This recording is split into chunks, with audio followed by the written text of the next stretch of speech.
injury to property or to your person is what brings about the occurrence of bringing an action before the court to settle the controversy and to cure or ameliorate the injury. Yes. Usually through the form of paying for damages or other means.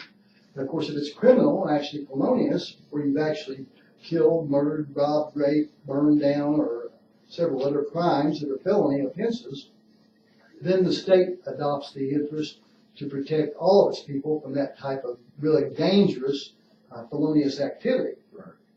Well, when the zoning departments come out, you understand that the agent himself is not competent to be a witness. It's much like an attorney. In cases such as Trinzi versus Pagliaro, U.S. versus Lavasco, which is a Ninth Circuit out of Northern Nevada decision that's in the Ninth Circuit, Holt versus U.S., many other cases of law that tells you that officers of the court, which are attorneys, you'll find that listed in Corpus Juris Secundum, Volume 7, Attorney-Client Relationships, under Officers of the Court, that all officers of the court are oath 1, to the bar, 2, as officers of the court, and 3, not to their mere money-paying clients. It's not me that says that, that's what their books say. Right. All right, so whenever the agent who has a fiduciary and financial vested interest, he may have what they call quotas. He may look at getting advancements in his pay grade or his responsibilities if he issues a exceptional number of citations. Absolutely.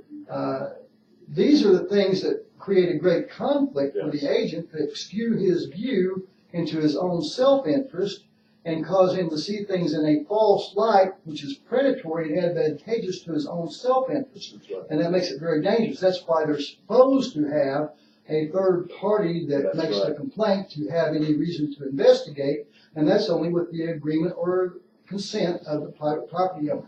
And truly, I can produce you law here that tells you that the zoning officials really don't have any right to interject themselves between disputes between neighbors over property issues.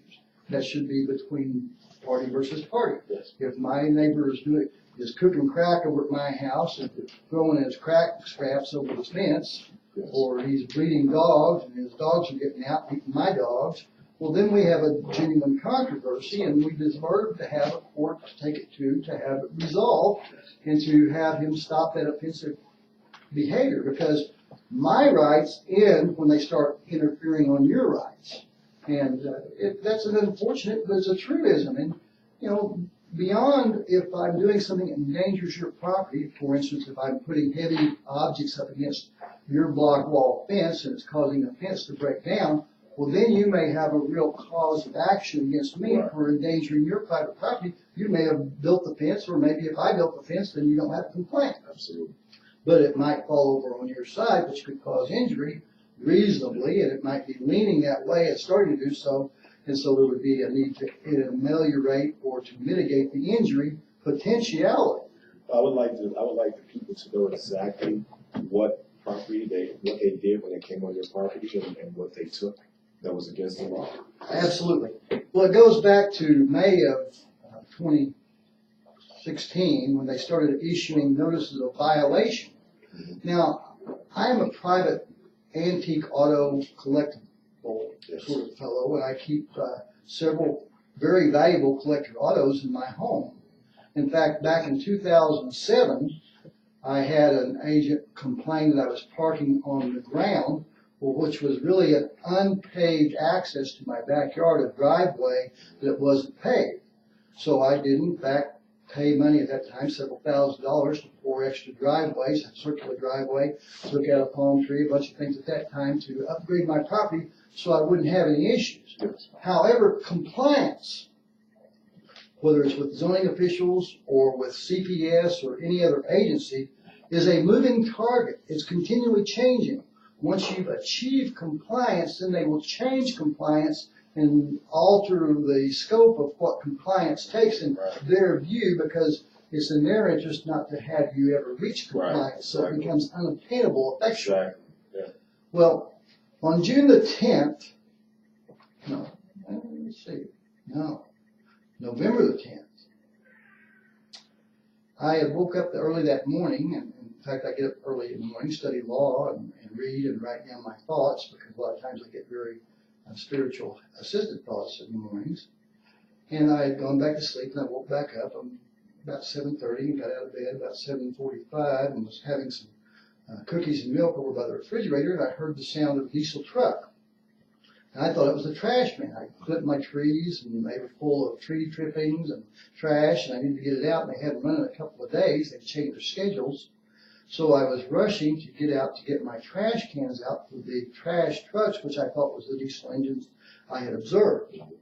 Well, when I rushed to the front to get my trash out, as I cracked the door, I heard these diesels, and I saw my Robin's Egg Blue 1957 Dodge D500 two-door hardtop, no-post, Hemi-powered muscle car of limited production. That D stands for Daytona 500. They had to produce at least that many to be able to race in that auspicious motor contest. And so I immediately, thinking that armed robbers or car thieves or carjackers were stealing my private property, I ran back to get my defensive implement, because I thought it was a reasonable conclusion that somebody would steal a car, might possibly be armed, Yes. and offer a challenge to me trying to keep them from stealing my property. Absolutely. Well, when I ran back to get and I was shocked and stunned by what I saw. I never uttered a word. I just immediately closed the door and ran back to get my defensive implement. Yes. Well, that was in the back of the house, and the house is a pretty good sized house, so it took me, maybe 15 to 30 seconds. I fell once while I was in such an excited condition of fear and terrorism of having my private property that was very valuable. I paid over $11,000 to get that car here in Las Vegas. Yes. And so it was pretty egregious to me. Well, I come back out with my private home defense tool, and I held it down to my side. I'm not one that's prone to being imprudent or uncautious with whether it's my private home defense tools, or I have worked in the military police and other law enforcement agencies where I actually carried a firearm on duty. And at those times, we were always taught to keep our firearms pointed down range or safe, in a safe direction at all times, whether it's down or arms up, in a safe direction. And that's been ingrained in me for 30, 40 years. We've always been taught that since we were young Boy Scouts and Cub Scouts and stuff. When we were shooting BB guns, you never point something you don't intend to shoot. That's right. All right, so when I got to my door and I opened my door and I egressed, the most horrific circumstance, I apparently have been labeled and framed as a domestic terrorist. Now, we know that Harry Reid called us that. I had had a threat uttered to me when I left a Clark County Commission meeting back when they were having the More Cops Tax Initiative. They were also doing the NDAA, the National Defense Authorization Act, PANDA, People Against.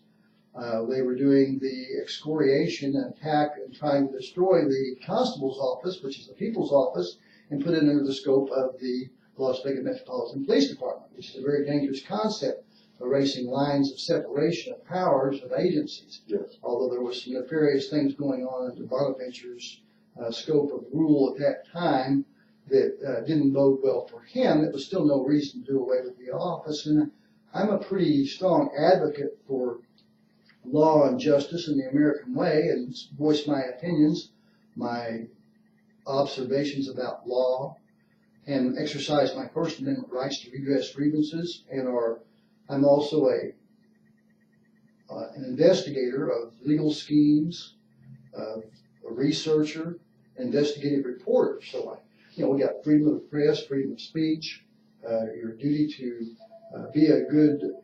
Under Title 18 United States Code 2 and 4, we have not only a right, but more importantly, a duty that if we learn of a serious crime, we're supposed to bring it forth and report it to a judicial officer or another agency. It's a duty, and if we don't, we become criminals ourselves for failing to report such. Well, as I addressed this house, I was absolutely shocked, stunned, and terrorized.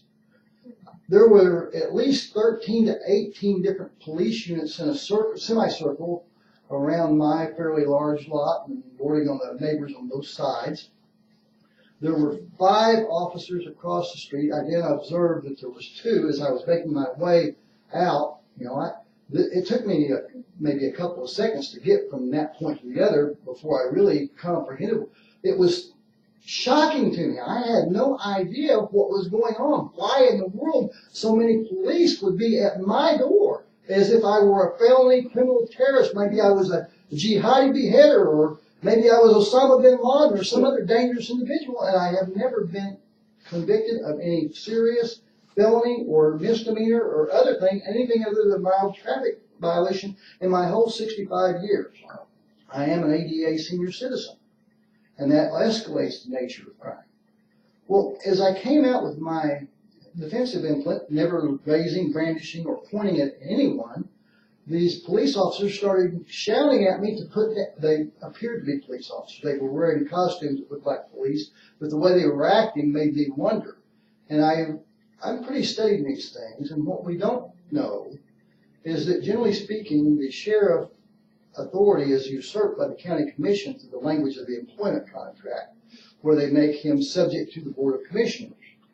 And they set him up as the administrator. You can find that on Dun & Bradstreet or Manta.com by searching at the Clark County Justice Department, the Clark County Commission, the Las Vegas Metropolitan Police, and you'll find that the sheriff is listed as the administrator. Well, that gives him a marginal, pretensive air of immunity between he and the private foreign corporate mercenaries posing as public servants that serve the corporation's interests rather than the people's interests. Although we pay for their protection, we think they have perverted it to their own self-interest. As I said, the county commission has its private foreign corporation status that it's serving explicitly in their own interest as opposed to the people's. So very much they are converting our payments to them for their own special interest.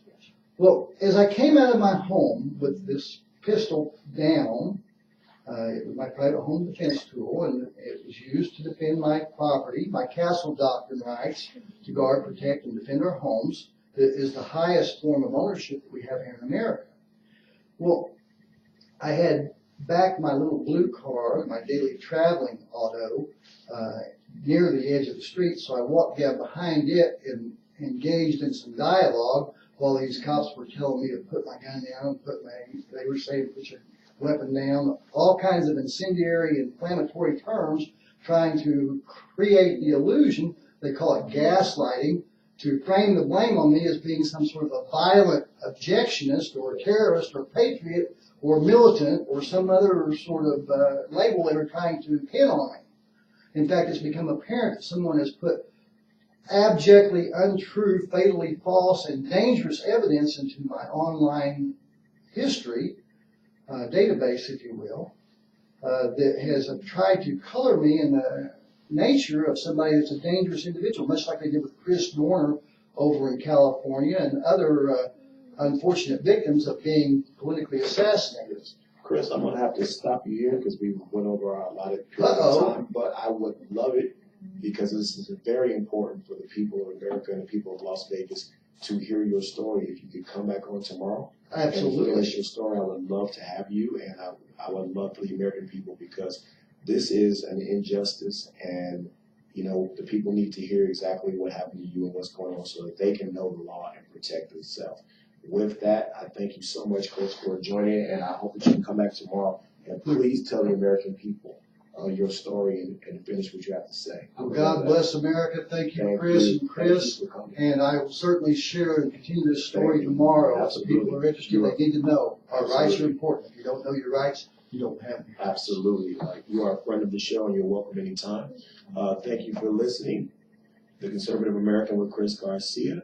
And que tenga buen día, and I hope to see you tomorrow from 1 to 1:30. Chris will be back to finish telling his story. It's very important for the American people to hear this story because you need to know your rights, and this man certainly does. I will see you tomorrow at 1 o'clock, and God bless America, and God bless our troops all over the world. See you.